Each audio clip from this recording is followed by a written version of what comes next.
The morning air in the Galactic Academy felt strange to Yunwoo as he walked through the crystal corridors. Everything here was too clean, too perfect. The walls glowed with a soft blue light that never changed. There were no shadows anywhere. Back on Earth, shadows moved with the sun throughout the day. Here, nothing moved except the students. Hyunwoo adjusted his standard academy uniform and checked the time on his wrist device. His first class would start in 10 minutes. Advanced Xenobiology with Professor Velthar. He had read about the professor in the academy files. Velthar was an Altarian, a species that looked like walking crystals. They were known for being very smart and very careful about everything they did. Dayun caught up with him in the hallway. She was carrying a small bag that contained her lunch from Earth. The academy had offered to provide meals, but she had politely asked if she could bring her own food. She missed the taste of home. "Are you nervous?" Dayun asked as they walked together. "A little," Hyunwoo replied honestly. "Everyone stares at us," it was true. Every alien student they passed would stop talking and watch them walk by. Some would whisper to their friends in languages that sounded like music or clicking sounds or rushing wind. Hyunwoo had learned a few basic words in Galactic Standard.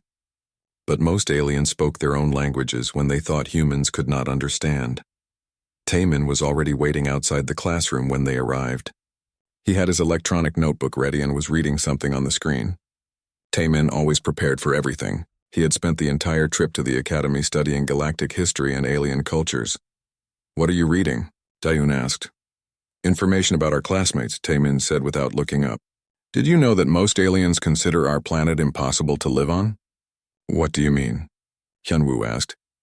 "They call Earth a Class 12 death world. That means it is one of the most dangerous planets in the galaxy. They think we are very lucky to be alive." Dayun laughed. "Lucky? Earth is not that bad." "According to this," Taemin said, pointing to his screen, "our gravity is twice what most aliens can handle. Our air has too much oxygen. Our weather is too violent. And our moon is so big that it should make our planet shake apart." The classroom door opened and Professor Velthar appeared.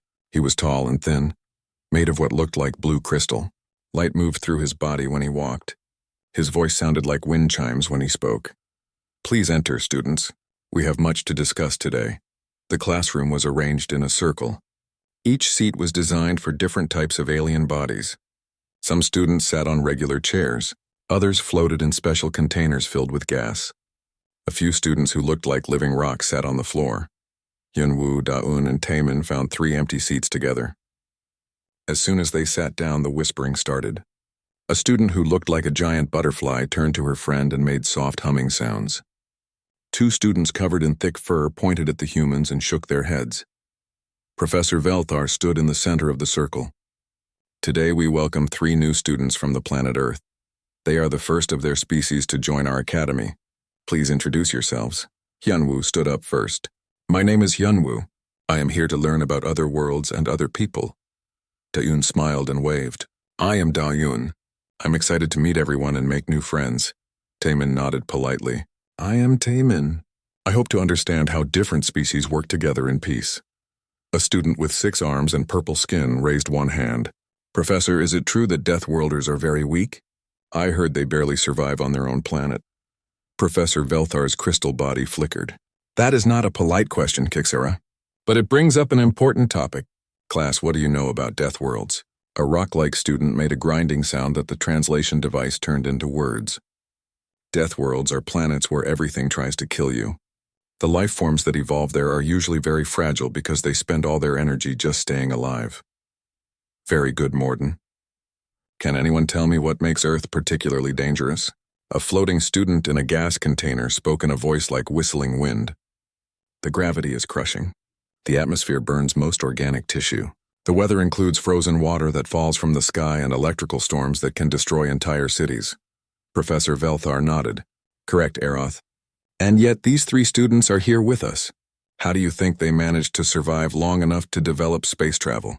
A student covered in scales and spines hissed softly. "Maybe they live underground? Away from all the dangerous things?" Hyunwoo looked at Dayun and Taemin. They were all thinking the same thing. These aliens had very strange ideas about Earth. "Actually," Dayun said, raising her hand, "humans live all over Earth. We live on mountains and in deserts and near the ocean. We even live in places where it is very cold or very hot. The butterfly student made surprised humming sounds. How do you survive? Do you have very advanced technology to protect you? Taemin shook his head. Not really. We just learned to adapt. Humans have lived in difficult places for thousands of years, even before we had modern technology. Professor Velthar's crystal body glowed brighter. Fascinating. We will explore this topic more in future classes. For now, let me give you your first assignment. Each species will prepare a presentation about the most dangerous predator from your home world. This will help us understand how different environments shape evolution. The students began talking excitedly about their assignments. The rock students discussed something called erosion worms. The gas-breathing students mentioned storm riders. The butterfly students talked about shadow moths. What will you present? Asked Kixara, the purple student with 6 arms. Hyunwoo thought for a moment. We have many dangerous animals on Earth. It is hard to choose just one. Many? Kixara's 6 arms moved in what might have been surprise. Most planets have one apex predator. How can you have many? Dalian opened her lunch bag and pulled out a sandwich. The smell of cooked meat filled the air. Several alien students moved away quickly. What is that? Aroth asked from inside his gas container. A sandwich, Dalian said. It has bread and vegetables and meat. Meat? Morden, the rock student, made grinding sounds. You eat other living creatures? Well, not living, Dawn explained. The animal was killed first, then cooked. The entire classroom became very quiet. Professor Velthar's crystal body stopped glowing for a moment. You are predators, the butterfly student whispered. Taemin looked confused. I suppose we are omnivores, yes. We eat both plants and animals. Is that unusual? Professor Velthar made a sound like breaking glass, which the translator said meant class dismissed. As the alien students filed out, they kept looking back at the 3 humans with wide eyes and expressions of fear. Hyunwoo, Da-Yun, and Taemin sat alone in the empty classroom. I think we surprised them, Da-Yun said. I think we scared them, Taemin replied. Hyunwoo stood up and gathered his things. Maybe our presentation about Earth's predators will help them understand us better. None of them realized that they had just given the alien students something much more frightening to think about than any presentation ever could. 2 weeks had passed since the humans first arrived at the academy. During that time, the alien students had been preparing their presentations about dangerous predators from their homeworlds. The classroom buzzed with nervous energy as Professor Velthar called for the first presentation. Morden, the rock-like student, moved slowly to the front of the room. His body scraped against the floor with each step, making sounds like grinding stone. He activated the holographic display with one thick, rocky finger. This is the erosion worm of Granitus Prime, Morden announced. The hologram showed a long, pale creature that looked like a giant earthworm. It is the most feared predator on my world. Hyunwoo leaned forward in his seat. The creature looked harmless compared to some things he had seen on nature documentaries back on Earth. The erosion worm can dissolve solid rock with its digestive acids, Morden continued. It moves through underground tunnels hunting for minerals to eat. If a granite person is caught by one, it will slowly dissolve them over several months. Several students made sounds of horror. Diane noticed that the aliens seemed truly frightened by this creature, even though it moved very slowly and took months to kill anything. How do your people protect themselves? Professor Velthar asked. We build our cities on the highest mountains, Morden replied. The erosion worms cannot reach us there. We also use deep ground scanners to detect their tunnels and avoid them. The next presentation came from Aroth, the student who lived in a gas container. His hologram showed a creature that looked like a living lightning bolt. The storm rider of Zephyr 7 feeds on electrical energy, Aroth said in his whistling voice. During storm season, they fly through our atmosphere, absorbing lightning strikes. If one touches a Zephyrian, it will drain all the electrical energy from our bodies instantly. How terrifying, whispered Kixara. We survive by hiding in deep caves during storm season, Aroth explained. Our ancestors learned to predict when the storm riders would come so we can prepare safe places to wait. More presentations followed. Each alien species described a single dangerous predator and explained how their people had learned to hide from it or avoid it completely. The pattern was always the same. Find the dangerous thing, then run away or hide until it left. Finally, Professor Velthar turned to the 3 humans. And what predator will you present? Hyunwoo, Dayun, and Taemin looked at each other uncertainly. They had discussed this presentation many times, but they still were not sure which Earth predator to choose. "We have been thinking about this assignment," Taemin said as he stood up. "Earth has many dangerous predators, so it was difficult to pick just one." Kixara raised 2 of her 6 arms. "Wait, you said many again. How can one planet have multiple apex predators?" Dayun activated their holographic display. "While different environments on Earth have different top predators, in the oceans we have great white sharks." The hologram showed a massive shark with rows of sharp teeth. Several students moved back in their seats. The shark looked much more aggressive than the slow-moving worms and energy creatures they had seen before. "On land, we have lions and tigers and bears," Dayun continued. The hologram cycled through images of powerful, muscled creatures with claws and fangs. "In the rivers, we have crocodiles." The display showed a crocodile snapping its jaws shut with tremendous force. The alien students stared in shock. These creatures looked nothing like the predators from their worlds. They were fast, powerful, and clearly designed for killing. "How do humans survive with so many dangerous creatures?" Aroth asked. "We learn to be careful around them," Hyunwoo replied. "But they are not actually the most dangerous things on Earth." Professor Velthar's crystal body flickered with interest. "What do you mean?" Taemin changed the hologram to show a tiny insect. "This is a mosquito. It is smaller than your fingernail. But mosquitoes kill more humans every year than all the large predators combined." The classroom fell silent. The alien stared at the tiny creature in disbelief. "How?" Morden asked. "It is so small." "Mosquitoes carry diseases," Taemin explained. "When they bite humans to drink blood, they can pass deadly sicknesses from person to person." "Blood?" The butterfly student made horrified humming sounds. "These creatures drink blood?" "Many creatures on Earth drink blood," Dayun said. "Mosquitoes, ticks, leeches, vampire bats. It is a common way to get nutrition." Professor Velthar made the glass-breaking sound that meant he was very surprised. "And humans have learned to hide from all these creatures?" "Not exactly," Hyunwoo said. He changed the hologram to show a picture of a dog playing with human children. "Actually, we domesticated some of our predators." "Domesticated?" Kixara's voice was barely a whisper. "Dogs used to be wolves," Hyunwoo explained. "Wolves are pack hunters that can kill large animals. But thousands of years ago, humans began raising wolf puppies and training them to live with us. Now dogs are our companions and help us with many tasks." The alien students looked like they might faint. The idea of capturing a predator's babies and raising them as pets was beyond their understanding. "We also domesticated horses," Dayun added. "They used to be wild animals that ran in herds. Now we ride them for transportation and sport." "You ride predators?" Aroth's gas container began to shake. "Horses are not predators," Taemin corrected. "They eat plants. But they are very large and strong. A horse could easily kill a human if it wanted to." This did not make the aliens feel any better. Professor Velthar walked to the center of the room. His crystal body was glowing much brighter than usual. "Let me understand this correctly. Humans live on a planet with multiple apex predators, disease-carrying parasites, and large, dangerous animals. Instead of hiding from these threats, you captured some of them and made them into pets?" "We also eat many of them," Dayun said helpfully. "Humans hunt and fish for food. We raise cattle and pigs and chickens on farms, then kill them for meat." Several students made choking sounds. Morden's rocky body began to crack with stress. "There is something else," Hyunwoo added. "Humans also do dangerous things for fun." "Fun?"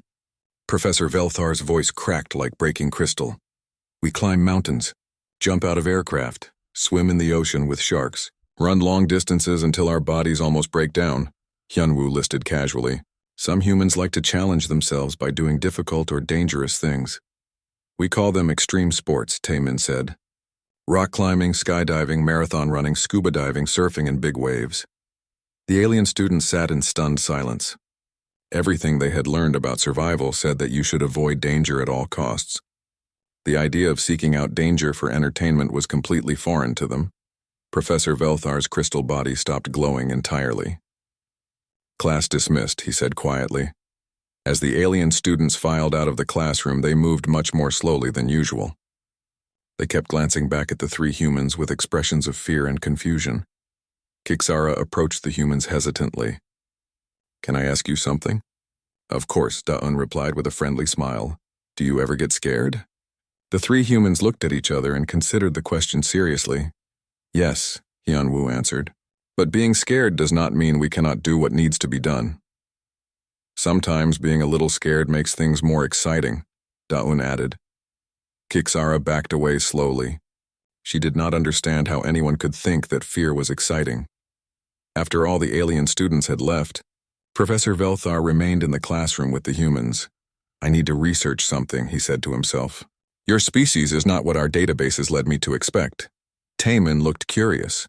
What do your databases say about humans? Professor Velthar hesitated. They say that Deathworld species are usually weak survivors who barely manage to avoid extinction. They describe humans as fragile refugees who need protection from galactic civilization. The three humans looked at each other and began to laugh. This confused Professor Velthar even more. I think, Hyunwoo said, still smiling, that your databases might have some incorrect information. The Academy's Physical Assessment Center was the largest building on campus. It contained dozens of testing rooms designed to measure the physical abilities of students from hundreds of different species. Each test was carefully calibrated to galactic standard measurements, ensuring fair comparison between all life forms. Professor Velthar stood with the other faculty members in the observation deck, watching as this year's students prepared for their annual fitness evaluation. Below them, hundreds of alien students stretched and prepared their bodies using species-specific warm-up routines. The human students seem very calm, observed Professor Kithara, a spider-like being who taught galactic athletics. Most Deathworld survivors are nervous about physical tests. They know their bodies are fragile from surviving in harsh conditions. Professor Velthar watched Hyunwoo, Daeun, and Taemin as they stood quietly in line with the other students. They were not stretching or preparing like everyone else. They looked relaxed, almost bored. Perhaps they have accepted that they will perform poorly, suggested Professor Morthak, whose gaseous body floated in a teaching container. Deathworlders usually rank in the bottom 10% of all physical assessments. The first test was endurance walking. Students had to complete a 5-kilometer course at a steady pace. The course was designed to be challenging but not exhausting for the average galactic citizen. Kixara started with the first group. Her 6 arms pumped as she walked quickly around the track. Her purple skin began to show sweat after the first kilometer, but she maintained a good pace. She finished the course in exactly 22 minutes, which was considered an excellent time. Morden's group went next. The rock-like students moved more slowly, but with great determination. Morden's massive body ground against the track surface, leaving small stone chips behind. He completed the course in 28 minutes, which was normal for his species. The butterfly students fluttered their wings constantly to help propel themselves forward. The gas-breathing students moved in floating bounds. Each species used their natural abilities to complete the test in their own way. Finally, it was time for the human group. Hyunwoo, Daeun, and Taemin stepped up to the starting line with 3 other students from different species. Begin. Endurance walk, announced the automated system. The humans started, walking at what appeared to be a casual pace. Their alien classmates moved ahead of them quickly, using all their energy to maintain speed. Professor Kithara made a clicking sound of sympathy. The poor creatures are already falling behind. Their Deathworld bodies simply cannot keep up with properly evolved species. But something strange happened after the first kilometer. While the other students began to slow down and show signs of fatigue, the humans maintained exactly the same pace. Their breathing had not changed. They were not sweating. They looked like they had just started walking. By the second kilometer, the humans had caught up with the other students. By the third kilometer, they had passed them. By the fourth kilometer, they were so far ahead that the monitoring system began checking for errors. Hyunwoo crossed the finish line in 14 minutes. Daeun finished 30 seconds later. Taemin was right behind her. None of them were breathing hard. They looked like they could walk another 5 kilometers without any difficulty. System error, Professor Kithara said immediately. Check the course distance. Something is wrong with the measurements. The system ran a full diagnostic. Course distance confirmed at 5 kilometers. No errors detected. Human students completed endurance walk in record time. Professor Velthar's crystal body began to glow with confusion. Run the diagnostic again. Diagnostic complete. All systems functioning normally. Human students achieved physically impossible times. The second test was strength assessment. Students had to lift 50% of their body weight using a standardized lifting device. This was considered extremely challenging by galactic standards. Most students could barely complete the minimum requirement. Kixara struggled to lift her test weight. Her 6 arms shook with effort as she raised the bar to the required height. She held it for the required 3 seconds, then dropped it with a gasp of exhaustion. Morden's turn was more successful. His rock-like body was naturally strong, and he lifted his weight easily. The watching students applauded his excellent performance. When Taemin stepped up to the strength test, Professor Kithara shook her head sadly. That small human will never be able to lift the required weight. His species is clearly built for hiding and running, not for strength. Taemin looked at the weight that had been calculated for him. He was the smallest of the 3 humans, and the bar did not look very heavy to him. He lifted it easily with one hand. "Is this correct?" he asked the testing supervisor. "It feels too light." The supervisor, a tall green alien with 4 arms, checked the calculations twice. "Yes, that is 50% of your body weight." Taemin looked thoughtful. "Could I try lifting more? Maybe 75%? The supervisor's 4 eyes went wide. "That would be extremely dangerous. No student has ever attempted more than the required 50%.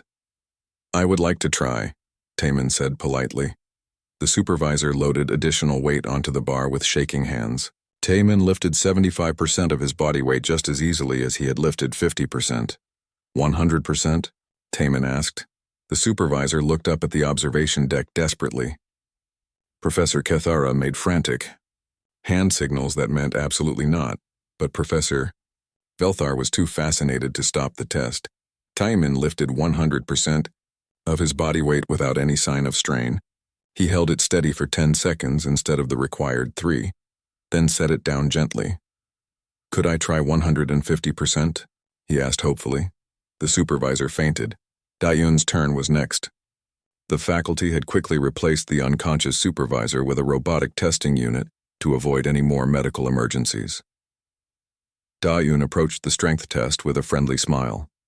She had been watching Taemin's performance with interest. When she gripped the bar to lift her required weight, something unexpected happened. The bar broke. Not the weights on the bar. The bar itself. Dayun had gripped it too tightly and the metal had cracked under the pressure of her fingers. "Oh no," Dayun said, looking genuinely upset. "I am sorry. I did not mean to break it." The robotic supervisor's voice sounded strained. "No problem detected. Human student appears to have exceeded maximum pressure tolerance of testing equipment. Professor." Kethara made a sound like 1,000 spiders, screaming. Yunwoo's strength test had to be postponed until they could find equipment that would not break when he touched. The final test was reaction time assessment. Students stood in a special chamber where objects would fall from the ceiling at random intervals. They had to catch the objects before they hit the ground. The test measured how quickly their nervous systems could respond to unexpected events. Most students caught about 30% of the falling objects. This was considered normal for evolved life forms. 40% was excellent. 50% was nearly impossible. Yunwoo stepped into the reaction chamber with calm confidence. The test began, and small balls started falling from the ceiling at random times and locations. Hyunwoo caught every single one, not 30%. Not 50%. Every object that fell he caught easily. His hands moved so quickly that the monitoring cameras could barely track his movements. "System error," the automated voice announced. "Impossible reaction time detected. Running full diagnostic." But there was no error. Hyunwoo's reflexes were simply faster than the machine could measure properly. Professor Velthar left the observation deck and walked down to the testing floor. His crystal body was glowing so brightly that other faculty members had to look away. "How?" he asked the 3 humans directly. "How are you doing this?" The humans looked confused by the question. "Doing what?" Dayun asked. "You are breaking our records in every category. You are performing at levels that should be physically impossible for any organic life form." Yunwoo thought about this. These tests seem designed for people who do not exercise much. On Earth, these would be considered basic fitness requirements. Basic? Professor Kethara had recovered enough to speak, though her voice was still shaky. "These tests measure peak physical performance." Taemin looked polite but confused. "With respect, Professor, I do not think your tests are very challenging. On Earth, I was not considered particularly athletic. I was just average. Average. Professor Velthar's voice cracked like breaking crystal. You lifted twice your body weight. That is not average. My friend Jinho could lift 3 times his body weight, Taemin replied. And my sister could run much faster than any of us. She once ran 42 kilometers without stopping. The alien faculty members made various sounds of horror and disbelief. Daun tried to be helpful. Maybe your species have not needed to be very physical. On Earth, humans have always had to be strong and fast to survive. We had to hunt animals, escape from predators, build shelters, and travel long distances on foot. For how long? Professor Velthar asked weakly. Oh, for millions of years, Hyunwoo answered casually. Even now, many humans exercise every day to stay healthy. We run for fun, lift heavy objects to build muscle, and play sports that require jumping and throwing and catching. Professor Velthar stood in his private office, staring at the classified files spread across his desk. The physical assessment results had shaken him so deeply that he had used his faculty clearance to access restricted information about Earth and its inhabitants. What he found made his crystal body grow cold. The files painted a picture so disturbing that he had read through them 3 times, hoping he had made some kind of mistake. But the data was clear, confirmed by multiple galactic survey teams over several decades. Earth was not just a death world. It was the death world. Class 12 hostile rating with additional warnings that most species had never seen before. The planet's gravity was 2.3 times galactic standard. Most aliens would be crushed flat just trying to stand on the surface. The atmospheric pressure was so high it would kill gas-breathing species instantly. The oxygen concentration was so extreme it would burn the lungs of most organic life forms. But the environmental conditions were not the worst part. Professor Velthar activated his private communication system and sent urgent messages to the Academy's senior faculty. Emergency meeting required. Highest security clearance. Topic: Human Species Classification Review. Within an hour, 6 professors had gathered in the secure conference room. Professor Kethara arrived still shaking from the physical assessment disaster. Professor Morthak floated nervously in his containment unit.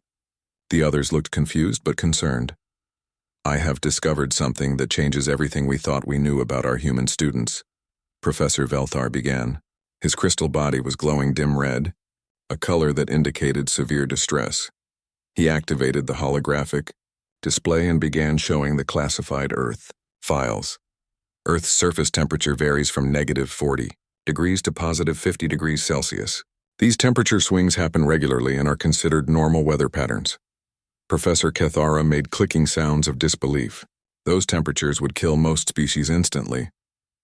The planet experiences something called hurricanes, Professor Velthar continued. These are rotating storm systems with winds exceeding 200 kilometers per hour. They can destroy entire cities. How do the humans hide from such storms? Asked Professor Morthak. They do not hide, Professor Velthar replied quietly. According to these reports, humans often go outside during hurricanes to help other humans who are trapped or injured. The faculty members made various sounds of shock. There are also tornadoes, which are smaller but more intense rotating storms. Humans study these storms by driving vehicles directly into them. Professor Kethara's clicking became rapid and panicked. They drive into the storms? On purpose? For scientific research, apparently. Professor Velthar changed the display to show images of Earth's wildlife. But the environmental hazards are not the most concerning aspect of this planet. The hologram showed a massive creature with enormous teeth. This is called a Tyrannosaurus rex. It was one of Earth's dominant predators millions of years ago. Was? Professor Morthak asked. It went extinct, along with thousands of other apex predator species. Professor Velthar's voice became very quiet. They all went extinct at the same time suddenly when environmental conditions changed. Natural disaster? Professor Kethara suggested hopefully. No, Professor Velthar replied. The extinction happened after humans developed advanced tool use. The timeline suggests that humans systematically eliminated every large predator species on their planet. The room fell completely silent. Professor Velthar continued showing images. Modern Earth has no large predators that pose a serious threat to humans. They have eliminated them all. The planet's current ecosystem exists only because humans allow it to exist. But the student said they have dangerous animals. Professor Morthak protested weakly. Yes, the animals they described as dangerous would be considered harmless pets by most galactic standards. What humans call a great white shark is smaller and less dangerous than a Zephyrian weatherfish. Professor Velthar switched to displaying human population data. Earth currently supports over 8 billion humans. For comparison, the entire Altarian Empire has only 2 billion citizens spread across 50 planets. Professor Cathara was beginning to understand the implications. How many humans live on other worlds? According to these files, virtually none. Humans have achieved total planetary dominance without expanding to other worlds. They have conquered their entire planet so completely that they do not need additional territory. The display showed images of human cities, vast farms, and industrial complexes. Every ecosystem on Earth has been modified by human activity. They have changed the flow of rivers, flattened mountains, filled in seas, and converted entire continents to agricultural use. The reports also describe something called warfare. Professor Velthar continued with growing dread. Humans regularly organize into large groups and fight each other using advanced weapons and tactics. Fight each other. Professor Morthak's gas container began to shake. You mean like territorial disputes? No. According to these files, humans engage in organized violence for resources, ideological differences, and sometimes for no clear reason at all. They have developed increasingly sophisticated ways to kill other humans. The hologram showed images of human military equipment, tanks, aircraft, missiles, and weapons that could destroy entire cities. The most recent reports indicate that humans have developed weapons capable of destroying their entire planet. Professor Velthar said. They call them nuclear weapons. They have built thousands of them. Why? Professor Cathara whispered. Why would they build weapons that could destroy their own world? The files suggest it is to threaten other humans, Professor Velthar replied. They believe that the fear of total destruction will prevent anyone from actually using the weapons. Professor Morthak made a sound like gas escaping under pressure. That is insane. There is more, Professor Velthar said grimly. Humans regularly put themselves in danger for entertainment. They climb the highest mountains on their planet, where the air is too thin to breathe and the cold can kill in minutes. They dive to the deepest parts of their oceans where the pressure would crush most spacecraft. They jump from aircraft and rely on fabric parachutes to prevent their death. The display showed images of humans engaging in extreme sports. Rock climbing without safety equipment, surfing waves taller than buildings, racing vehicles at speeds that would be fatal if anything went wrong. They also engage in organized combat sports where they intentionally hurt each other while other humans watch for entertainment. Professor Velthar added. Professor Cathara stood up abruptly. We need to contact Galactic Security immediately. If these humans are as dangerous as you suggest, having them at the Academy puts everyone at risk. Wait, Professor Velthar said. There is one more thing you need to see. He activated a video file showing Yunwu, Dayun, and Taiman during their first week at the Academy. The three humans were walking through the corridors, observing everything around them with careful attention. Watch their behavior, Professor Velthar instructed. Notice how they move, how they position themselves, how they observe their surroundings. The faculty members watched the video closely. The humans moved with fluid grace through spaces designed for aliens. They positioned themselves strategically near exits and cover. Their eyes constantly scanned for potential threats and advantages. They are mapping the Academy, Professor Cathara realized with horror. Learning our layouts, our weaknesses, our capabilities. And we invited them here, Professor Morthak added weakly. We gave them access to our most advanced educational facilities and our brightest students. Professor Velthar nodded gravely. The question now is, what are they planning to do with that information? Another professor who had been silent throughout the meeting finally spoke. Perhaps we are overreacting. The human students seem friendly and peaceful. Maybe their species has evolved beyond violence. Professor Velthar brought up one final file. This is a report from the Galactic Observation Post that monitors Earth's communications. It was filed just last month. The display showed intercepted human communications translated into galactic standard, news reports about conflicts around the world, military exercises, political tensions between nations, and debates about resource allocation. Humans are still fighting each other, Professor Velthar said quietly. As of last month, There were active military conflicts on 6 continents. Their species has not evolved beyond violence. They have simply become much better at it. The faculty members sat in stunned silence, trying to process what they had learned. Finally, Professor Kethara asked the question that everyone was thinking. If humans are this dangerous, and if they have been observing us for weeks, why have they not already taken action against us? Professor Velthar's crystal body flickered with uncertainty. I do not know, but I think we need to find out very quickly. Outside the conference room, in the corridor beyond the soundproof walls, Taemin was walking back from the library with an armful of books about galactic history and alien psychology. He had excellent hearing, even by human standards, and the Academy's walls were not designed to keep out species with enhanced senses. He had heard every word of the faculty meeting. The Academy's Crisis Simulation Center was the most advanced training facility in the galaxy. Once each year, students from all species worked together to solve a hypothetical emergency that tested their problem-solving skills, teamwork abilities, and knowledge of galactic resources. This year's crisis had been designed to be particularly challenging. Professor Velthar stood before the assembled students, his crystal body glowing with nervous energy. The events of the past weeks had made him question everything he thought he knew about education and species cooperation. Students, he announced, you face a catastrophic scenario. The colony world of Haven 7, home to 12 million beings, is threatened by a rogue asteroid. The asteroid is too large to destroy with conventional weapons and too close to deflect using gravitational manipulators. All standard emergency protocols have failed. The holographic display showed the doomed planet and the massive rock hurtling toward it. Complex calculations scrolled along the sides of the display, showing impact probabilities and damage assessments. You have 4 hours to develop a solution, Professor Velthar continued. Work in your species groups first, then collaborate to find the best approach. The alien students immediately began working with frantic energy. The Altarian crystals formed geometric patterns to enhance their computing power. The Zephyrians created wind currents to model atmospheric effects. The Granite students began calculating structural engineering solutions. Everyone worked except the 3 humans. Hyunwoo, Dayun, and Taemin sat quietly in the corner of the simulation center, speaking to each other in Korean. Their conversation was calm and brief, lasting only about 5 minutes. Professor Kethara noticed their apparent lack of effort.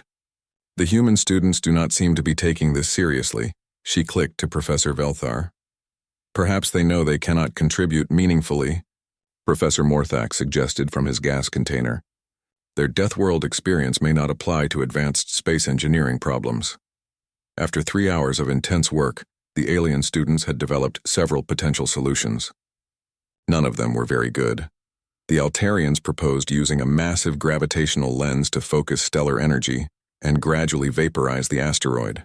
The calculations showed this would take 6 months to complete. The asteroid would hit the planet in 3 days. The Zephyrians suggested creating a controlled atmospheric explosion to push the asteroid off course. Their simulations indicated a 12% chance of success and an 88% chance of making the problem worse. The Granite students recommended evacuating the entire planet, population to underground shelters, and hoping the impact would not be too devastating. This plan would save approximately 30% of the colonists. Professor Velthar looked around the room. Are there any other proposals? Taemin raised his hand. We have an idea. The alien students turned to look at the humans with expressions ranging from curiosity to skepticism. After watching them sit quietly for most of the exercise, no one expected them to have a viable solution. Please present your proposal, Professor Velthar said. Dayun stood up and activated a holographic display. We will pilot a ship directly into the asteroid and detonate it from the inside using the ship's power core. The room became completely silent. Professor Kethara was the first to respond. That is suicide. The crew would never survive. Yes, Hyunwoo replied calmly. The crew would die. But 12 million colonists would live. The alien students began making sounds of horror and disbelief. Their translator devices struggled to convert the variety of shocked expressions into understandable words. You cannot be serious, Professor Morthak protested. No civilized species would consider sacrificing lives unnecessarily. It is not unnecessary, Taemin explained patiently. We ran the calculations. This is the only solution with a high probability of success. The asteroid will be completely destroyed and all the colonists will be saved. Professor Velthar's crystal body flickered rapidly. But the crew dies. How is that acceptable? Dayun looked genuinely surprised by the question. On Earth, people sacrifice their lives to save others all the time. Firefighters run into burning buildings to rescue trapped people. Soldiers throw themselves on explosive devices to protect their friends. Parents risk everything to save their children. This happens regularly, Professor Cathara asked weakly. Every day, Hyunwoo confirmed. Humans have a saying. Greater love has no one than this, that someone lay down his life for his friends. We consider self-sacrifice to be one of the highest virtues. The alien students looked at each other in confusion and fear. The idea of deliberately choosing death to help others was completely foreign to their way of thinking. Kixara raised several of her 6 arms. But what about the crew's families? Their future contributions to society? The loss of their knowledge and experience? Their families would be proud, Daun replied. Their sacrifice would be remembered and honored, and their knowledge would live on in the people they saved. Professor Velthar was struggling to understand. Are you saying that humans regularly choose to die for others? When necessary, Taemin answered. Not because we want to die, but because sometimes dying is the only way to protect what matters most. Aroth spoke from his gas container, his voice filled with confusion. How do you decide who dies? How do you choose which lives are less valuable? The 3 humans looked at each other and had a brief conversation in Korean. Actually, Hyunwoo said with a slight smile, we were not planning to die. What do you mean? Professor Velthar asked. Taemin activated a more detailed holographic display. We calculated 17 different ways the crew could survive this mission. Escape pods, precisely timed ejections, using the ship's transporter systems. The plan has risks, but death is not inevitable. The alien student stared at the complex escape scenarios displayed in the hologram. You mean you would volunteer for an extremely dangerous mission that could save millions of lives, and you already figured out ways to survive it? Professor Cathara clicked in amazement. Of course, Dayun said. Humans do not seek death. We just are not afraid of it when there is something important to accomplish. Professor Morthak made a sound like escaping gas. Your species volunteers for dangerous missions regularly? All the time, Hyunwoo confirmed. Space exploration, disaster rescue, medical research, environmental protection. Whenever something needs to be done that might be dangerous, there are always humans willing to try. Professor Velthar realized that he had been looking at the situation completely wrong. The humans were not bloodthirsty monsters planning conquest. They were not fragile refugees seeking protection. They were protectors. Their entire evolutionary history had shaped them into beings who would risk everything to defend others. Their physical strength, their endurance, their quick reflexes, their ability to function under extreme stress, all of it had developed to make them better at protecting their communities. I need to ask you something, Professor Velthar said carefully. Why did you come to the academy? The 3 humans considered the question seriously. We wanted to learn about other species, Daun replied. Earth is going to make contact with galactic civilization soon. We thought it would be better if some humans understood how other beings think and live. We hope to build friendships, Taemin added, to show that humans can be peaceful neighbors, and to learn how we can help, Hyunwoo finished. The galaxy has many problems that might benefit from human abilities. Professor Velthar's crystal body began to glow with a warm, steady light. For the first time since the humans arrived, he felt hope instead of fear. Class dismissed, he announced, except for our human students. I would like to speak with you privately. After the alien students had left, Professor Velthar approached Hyunwoo, Dayun, and Taemin. I owe you an apology, he said. The faculty has been researching your species and we discovered some disturbing information about Earth's history. You learned about our wars? Taemin said quietly. And our weapons, Hyunwoo added. And our environmental impact. Taeyun finished. Professor Velthar nodded. We were frightened. Your species seemed too dangerous to trust. We understand, Daun said with her characteristic warm smile. Humans can be dangerous, but we are only dangerous to those who threaten innocent people. We did not come here to conquer or to harm anyone, Taemin explained. We came to learn how to be good galactic citizens. Professor Velthar made a sound like gentle wind chimes. I think you are already better galactic citizens than most of us. You are willing to sacrifice yourselves for people you have never met. Anyone would do the same, Hyunwoo replied. No, Professor Velthar said firmly. Most species would not. Most species would look for someone else to solve the problem. But humans step forward when others step back. Over the following weeks, word of the crisis simulation spread throughout the academy. The alien students began to see the humans differently. Instead of fearing them as dangerous predators, they began to respect them as protectors. Da-Yun found herself surrounded by alien friends during lunch, all of them eager to try small portions of her Earth food. Taemin became the academy's most popular tutor, helping struggling students with subjects that required courage and determination.